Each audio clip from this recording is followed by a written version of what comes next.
Is that really right? I've heard you wanted to learn English. Well, I think you've come to the right place. I'm Ilham from English with Ellie. Well, welcome to this video where I'm going to share with you what I think is the best way to learn English. If this is your first time here, don't forget to click that red subscribe button below and give this video a thumbs up if this is helpful for you. Well, first and foremost, before learning English, you need a why to learn English. You need an enthusiasm, a craving for learning English. For example, maybe you want to take part in an IELTS exam, you want to immigrate from your home country to another English language country, or maybe you want to improve your business or want to enter your ideal university, and what have you. You have many choices, but the desire is very important. To study English or any other thing, if you want to do a thing, you should have a big desire to do that. But remember, if you don't have a big desire to do a thing, you won't follow the whole way and you'll fail. Now, to learn English, you need to study and then you need to practice, and for doing both of them, you need to have enough time. The time here is very important. Well, the more time you spend studying English, the more you're going to get better and be more fluent in English. And in this video, I'm going to give you some tips and tricks on the way you are to become fluent, and I'll help you to implement it to take action. Tip number one, how to study. First of all, let's take a look at this. There are two secrets. Well, there's nothing new here, right? The first secret is to study in context. Study English in context. Avoid word lists. Well, the steps of studying are so simple. Number one is take a placement test. You should know your level.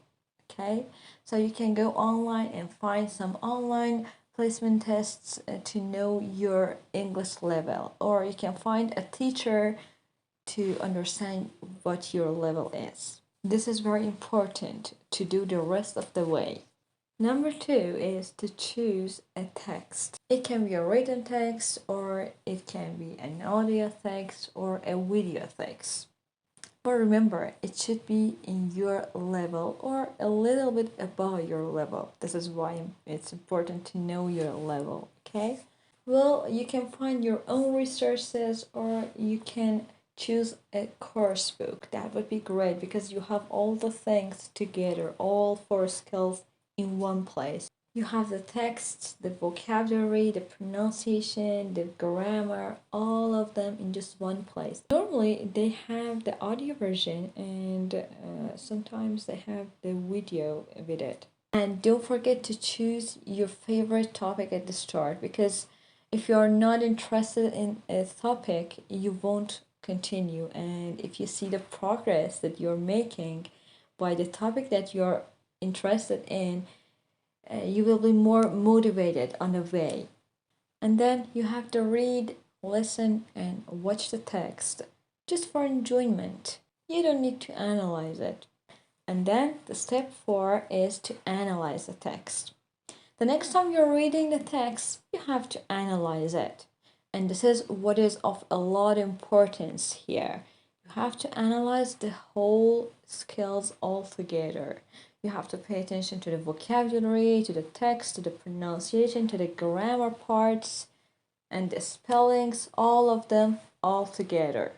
You have to integrate the four skills. This is the next secret.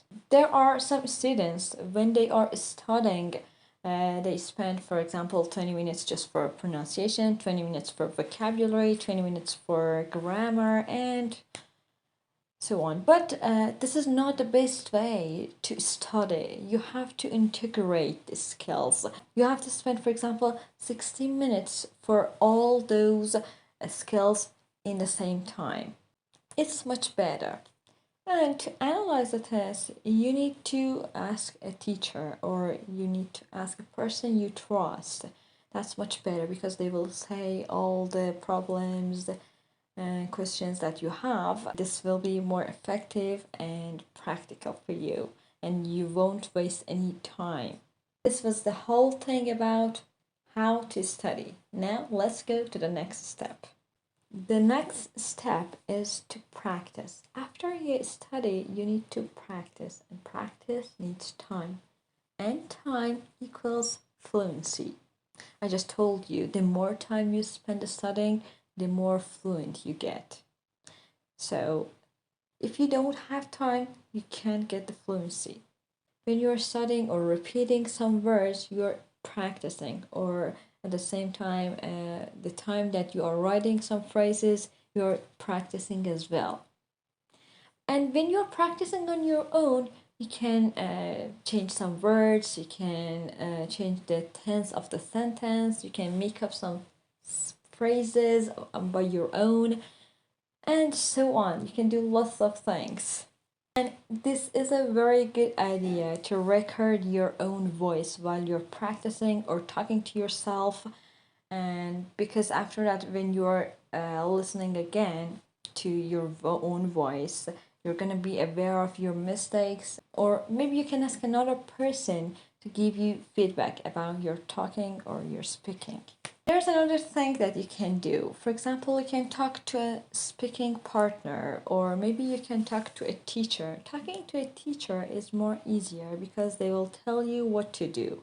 But when you're talking to a speaking partner, bear in mind three things. You can focus on communication and fluency, so don't correct each other's mistakes, and just focus on talking and fluency and the communication. Or you can focus on new words. For example, you may write down some 2 or 3 new words, and you want to practice them in conversations and while speaking.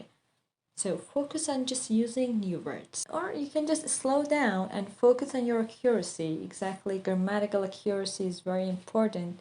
So don't focus on communicating, just slow down your voice and try to use the correct grammar while you're speaking, and you can help each other by correcting each other and telling each other's mistakes. Now let's move on to the next part, and that's time. You've got your study, you've got your practice, and now you need to practice again and again and again. And the way to do it, just to make a habit. Create a habit of study and practice, because we are our habits, and it's very important to create a habit just to study. And pay attention. Don't waste your time finding issues to study. While planning, just try to choose topic before you're studying, and when you want to study, cut to the chase. Without further ado, don't waste your time. The very important thing here is to prioritize your English. You have to have the commitment to study English every day. In order to do that, you have to have your own commitment, and you have to commit yourself that you have to study English every day. For example, for 1 year or for 6 months, and no excuses accepted. But if you miss a day or a week, don't worry. Just go on. Every person needs some days off and needs to rest in some days. Just keep things simple and it will work. Now let's call it a day, and this is the end of our video. I hope you have enjoyed and it was helpful for you.